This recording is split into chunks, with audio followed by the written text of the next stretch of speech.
حضرت صلی اللہ علیہ وسلم ملائک ہے، یہ کوئی بھی اس کے قائل نہیں ہے کہ فرشتوں میں سے، جب فرشتوں میں سے نہیں ہے تو انسان ہے، اور اگر انسان نہیں ہے تو تیسرے مخلوق کوئی رسول بن کر کے آیا ہی نہیں دنیا میں، محمد رسول اللہ کی رسالت کا انکار۔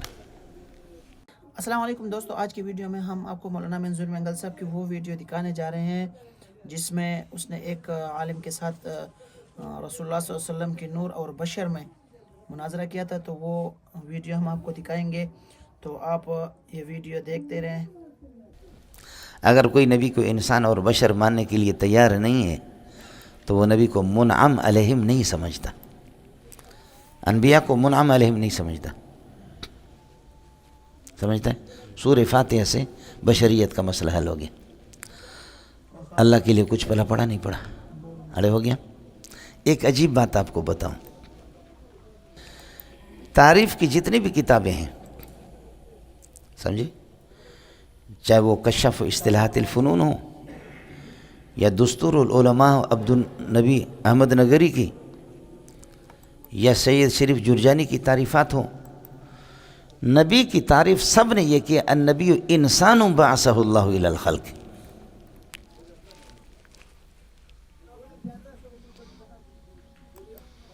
اس لیے اس مسئلے میں بحث کرنے کی ضرورت ہی نہیں ہے کہ نبی پاک رسول بھی نہیں کہنا، بلکہ کیا کہنا، نبی پاک صلی اللہ علیہ وسلم محمد رسول اللہ۔ نبی پاک انسان ہے یا نہیں ہے سمجھے، بس صرف کہہ دینا کہ کسی کتاب میں نبی کی تعریف بتا دیں۔ چنانچہ حضرت اقدس ہی کہہ دوں اور کیا، الشاہ الفاضل مولانا احمد رضا خان بریلوی رحمۃ اللہ علیہ، حضرت کی کتابوں میں جو جہاں نبی کی تعریف تھی، موجودہ طبقہ جو ہے نا انہوں نے نکال دی اس کو، فوراً انہوں نے نکال دی۔ جیسے حضرت مولانا مودودی کی کتابوں سے خلافت ملوکیت سے بہت، اگر پرانا ایڈیشن کسی کے پاس ہے تو پھر مسئلہ ہی خراب ہے، لیکن موجودہ طبقہ نے بہت کچھ نکالا، اسے نکالا بہت کچھ نکالا۔ تو حضرت کی کتابوں میں جہاں جہاں یہ تھا، اب یہ درد سر بن گیا ہمارے لیے، اس کو انہوں نے ختم کر دی۔ نہ رہے باس نہ بجے بانسری، جان چھوٹی ہماری۔ آپ کو مسئلہ سمجھ میں آئے؟ تو اس لیے آسان سا مسئلہ ہے، النبی انسان بعثہ اللہ الی الخلق۔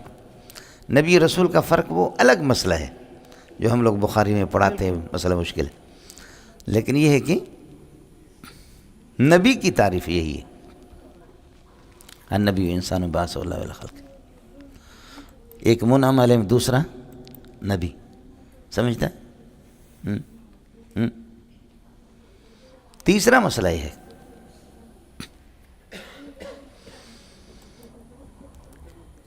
کہ نبی فرشتہ ہے، نبی تو ہوتا ہی انسان ہے۔ اب کہو محمد رسول اللہ ملائک ہے، محمد رسول اللہ کہہ رہا ہوں، اب نبی نہیں کہہ رہا ہوں، محمد رسول اللہ۔ حضرت صلی اللہ علیہ وسلم ملائک ہے، یہ کوئی بھی اس کے قائل نہیں ہے کہ فرشتوں میں سے، جب فرشتوں میں سے نہیں ہے تو انسان ہے، اور اگر انسان نہیں ہے تو تیسرے مخلوق کوئی رسول بن کر کے آیا ہی نہیں دنیا میں، محمد رسول اللہ کی رسالت کا انکار۔ اللہ بڑا مولانا، یہ میزائل ہے، ان کا توڑنا آسان نہیں ہے، آپ سمجھ رہے؟ اگر مگر نہیں، یا عیسیٰ یا موسیٰ یا محمد یا احمد یا رحیم داد یا کریم داد یا عطا محمد یا فتح محمد، بات صاف سی بتاؤ کیا ہے؟ حضرت ملائک ہے، فرشتہ ہے؟ فرشتے تو شادی نہیں کرتے، ان کی اولاد نہیں ہوتی، سمجھ شریف میں وہ فرشتے شادی بھی نہیں کرتے، اولاد بھی ان کی نہیں ہوتی۔ حضرت نے شادی کی، حضرت کی اولاد بھی تھی، تو حضرت فرشتہ نہیں ہے نا، اور خود بھی کہتے ہیں وَلَا أَقُولُ لَكُمْ إِنِّي ملک، میں فرشتہ نہیں۔ تو اب کیا رہ گیا؟ انسان۔ اور وہ فرشتہ نبی اپنے آپ کو خود نہیں مانتا، جیسے کہ قرآن میں وَلَا أَقُولُ لَكُمْ إِنِّي ملک، انسان تم لوگ نہیں مانتے تو ہے کیا؟ خلاصہ یہ نکلا کہ رسالت رسول کے لیے ضروری ہے، یا انسان ہوگا یا فرشتہ ہوگا. کس کے لیے؟ اب دوسرا انداز آپ کو بتا رہا ہوں. پہلے نبی کا تھا. رسول دو مخلوق سے آتے ہیں، یا انسانوں سے، یا بولو انسانوں سے یا فرشتوں سے. سمجھتا ہے؟ انسان سے یا فرشتوں. اللہ یستفی من الملائکۃ رسلا ومن الناس. اللہ یستفی من الملائکۃ رسلا ومن الناس. یہ صرف دو قسم کے رسول آئے دنیا میں. سمجھتا ہے؟ تو فرشتہ تو وہ خود اپنے آپ کو نہیں کہتا، اور انسان آپ بھی نہیں کہتے. نتیجہ یہ نکلا محمد رسول اللہ کی رسالت کا انکار. سمجھتا ہے؟ سمجھ میں آیا؟ مولانا یہ ایٹم بم سے بھی بڑے ایٹم بم ہے. اگر آپ کے اندر ہمت ہے تو بولنا. چوتھا مسئلہ سمجھو. ناکح اور منکوح کے درمیان میں جنسیت ضروری ہے. بولو. ناکح اور منکوحہ، ناکح اور منکوحہ ان کی جنسیت ضروری ہے. یا انسان ہو یا جنات ہو. فرشتہ تو شادی نہیں کرتے. یا انسان ہو یا جنات ہو. امام ابو حنیفہ کے ہاں جن کا انسان سے، انسان کا جن سے نکاح نہیں ہوتا. نبی کی بیویاں انسان ہے یا نہیں ہے؟ بالاتفاق علامہ محمد رضا خان پوری دنیا کے ہیں انسان ہیں. عائشہ، سودا، حفصہ، زینب اور اسی طریقے صفیہ، ہماری جو مائیں ہیں، جویریہ، یہ سب انسان ہیں. جب ہماری مائیں نبی کی بیویاں وہ انسان ہے تو پھر نبی انسان ہے. اور اگر نبی کا جنس ہی الگ ہے، وہ انسان ہی نہیں ہے، تو نکاح سرے سے ہوا ہی نہیں ہے. تم فتاوی شامی میں کہیں بھی کسی فتویٰ میں دکھا دو. لو ہم نے تجھے دل دیا ہے، کیا یاد کرو گے؟ کچھ بلا پڑا؟ یہ چار باتیں ہوں گی. سمجھے؟ ہاں مسئلہ ہے. ہاں امام شافعی، امام مالک، احمد بن حنبل کے ہاں جنات کے ساتھ نکاح کی اجازت ہے. حالانکہ جنات نکاح، سمجھے؟ لیکن ہم تو حنفیہ سے بات کر رہے ہیں. علامہ محمد رضا خان نے تو کیا ہے، در مختار کی شرح بھی لکھی ہے. جد الممتار، دبئی سے بھی چھپتی ہے، 30 جلدوں. آدمی غضب کا تھا. سمجھے میں لوگوں؟ ہر انسان کی تفردات بھی ہوتے علماء کے، لیکن آدمی ہے پڑھنے کے. سمجھ شریف میں پڑھنے کی چیز ہے. اور عربوں کے ہاں بھی بہت اب اس سے فقاہت میں لوگ استفادہ کرتے ہیں. سمجھ شریف میں ہے کہ نہیں؟ تفردات اپنی جگہ پر ہے، لیکن یہ لوگ موجودہ جو لوگ ہیں یہ احمد رضا خان کو ماننے والے بھی نہیں ہیں. علامہ محمد رضا خان یہ کوئی مستقل الگ چیز ہے. جیسے کہ ہم لوگ دیوبندی ہے. اگر میں آپ سے پوچھوں کہ دیوبندیت کے اصول کیا ہے اور دیوبندیت کے ارکان کیا ہے، جیسے نماز کے ارکان ہوتے یہ ہوتے، تو انشاءاللہ یہاں کسی کو بھی پتہ نہیں. اور پتہ کر کے آ جانا.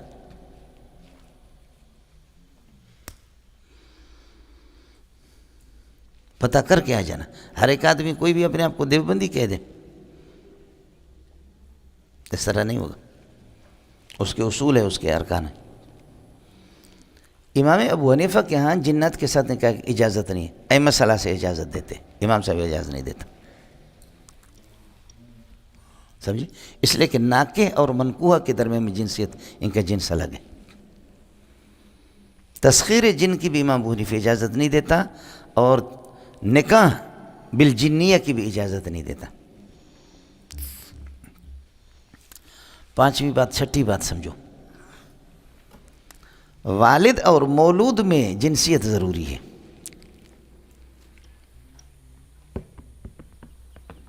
بولو. والد اور مولود، یعنی مولود لہو اور مولود. مولود لہو ابا ہے اور مولود بچہ ہے. ولد کی تعریف یہ ہے کہ الولد من یکون من نطفت ابیہ ویکون نوعا من نوعہ. بڑے بچے ابا کے نطفے سے ہو وَيَكُونُ نَوْعًا مِّن نَوْعِهِ، اسی کا نو ہو. سمجھتے ہیں؟ اور نو کیا ہوتا ہے؟ ہاں، جو جن سے قریب اور فصل قریب سے مرکب ہوتا ہے. پڑھا ہے؟ جن سے قریب اور فصل قریب سے مرکب. ایک عجیب بات آپ کو بتاؤں، نو کا مقتضا اپنے تمام افراد میں کلی متواتی کے طور پر برابر ہوتا ہے. جیسے کہ مولوی صاحب جتنا موٹا ہے، وہ جتنا وہ حیوان ناطق ہے، تو ایک بچہ 4 پاؤنڈ کا پیدا ہوتا ہے، وہ بھی اسی قسم کا حیوان ہے. آپ یہ نہیں کہیں گے یہ حیوان ناطق کامل ہے اور یہ حیوان ناطق ناقص ہے. نہیں، اس کے کہ لا تشکیک فی الماہیات ولا فی العوارض، اور حیوانیت اور ناطقیت یہ ماہیات میں سے ہیں. اور لا تشکیک فی الماہیات، ماہیات میں تشکیک نہیں ہے، وہ کلی متواتی کے طور پر اپنے تمام افراد میں برابر سرابر صادقات ہیں. سمجھتے ہیں؟ آیا مسئلہ؟ یہ لفظ انعام سے مسئلہ آؤٹ ہو گیا. سمجھے؟ اس لیے حضرت اقدس صلی اللہ علیہ وسلم کا انسان ہونا متعین ہے جی، طے شدہ ہے. باقی مسئلہ رہ گیا کہ اپنے جیسے انسان، اپنے جیسے انسان، اپنے جیسے تو میں تم کو نہیں سمجھتا، تم مجھے اپنے جیسے نہیں سمجھتا، تو محمد کو کون اپنے جیسے؟ وہ کون سا بغیرت دیوبندی ہے کہ جو محمد کے حسن و جمال میں بھی ٹانگ اڑانے کی کوشش کر دے؟ وہ کون سا بدبخت ہے جو آپ کے مقام اور مرتبے میں سوچ بھی نہیں سکتا؟ سمجھے؟ اللہ اپنے الوہیت میں متفرد ہے، محمد نبوت میں متفرد ہے. حسن و جمال محمد پہ ختم ہے. کون سا بغیر دیوبندی ہوگا؟ کروڑوں اربوں کھربوں دیوبندیوں کو جمع کرو، محمد کے خاک کے برابر نہیں، پاؤں کے خاک. یہ کون کہتا ہے؟ کس نے کہا ہے؟ سمجھے؟ محمد توی دل برو دل ربا، ببینو حسن خودگیر و آئین را، کہ واللہ چون خود نبینی کسے، درین جملہ خوبان قرب خدا. خدا کی قسم 1.25 انبیاء میں تیرے جیسا سوہنا کوئی بھی نہیں ہے. کہ واللہ چون خود نبینی کسے، درین جملہ خوبان قرب خدا. اگلے والے کو ذرا سنو. زی اوصاف ممتاز توئیں بسست، زی اوصاف ممتاز توئیں بسست، کہ کردد خدا آخر الانبیاء. اے میرے پیارے محمد، میں نالائق ملا ہوں، میں تیری تعریف نہیں کر سکتا، صرف اتنا کہہ سکتا ہوں. سمجھے؟ اتنا ہی کہہ سکتا ہوں کہ اللہ آپ کا بھلا کرے، حسن و جمال بھی تجھ پہ ختم اور نبوت بھی تجھ پہ ختم. بس آخری ڈگری، حسن و جمال بھی تجھ پہ ختم اور نبوت بھی آپ پہ ختم. زی اوصاف ممتاز توئیں بسست، کہ کردد خدا آخر الانبیاء. اللہ نے آخری نبی آپ کو بنا دیا. سبحان اللہ. نبوت آپ پہ ختم ہے، اس کے بعد کوئی نبی نہیں ہے. حسن و جمال آپ پہ ختم ہے، اس کے بعد کوئی حسن و جمال کا سوچ بھی نہیں سکتا. سمجھے؟ اب اگلے والے ذرا سن لینا. چشد کرنا آخر شمارت ترا، چشد کرنا آخر شرا شمارت ترا، یکی الشقیان پنجاب ماں. اس سے کیا فرق پڑے گا کہ کوئی پنجاب کا بغیرت اگر آپ کو آخری نبی نہ بانے، جائے جہنم میں الو کا پٹا. آیا سمجھ میں نہیں آیا؟ یہ ہندوستان کے پنجاب کا تھا، غلام احمد قادیانی کا. غلام کو کاٹ دو، احمد رہ گیا. وَمُبَشِّرًا بِرَسُولٍ يَأْتِي مِن بَعْدِ اسْمُهُ احمد. سمجھتا ہے؟ کہا کہ غلام کو کاٹ دو، پھر کیا رہے گا؟ احمد رہ گیا. وہ احمد میں ہوں. عیسیٰ علیہ السلام نے میرے خوشخبری سنائی ہے. عطا اللہ شاہ بخاری نے فرمایا کہ جی عطا اللہ میں سے عطا کو کاٹ دو، کیا رہے گا؟ کہ اللہ کہتے میں آپ کو نبی نہیں بناتا، کتے کا بچے جاؤ.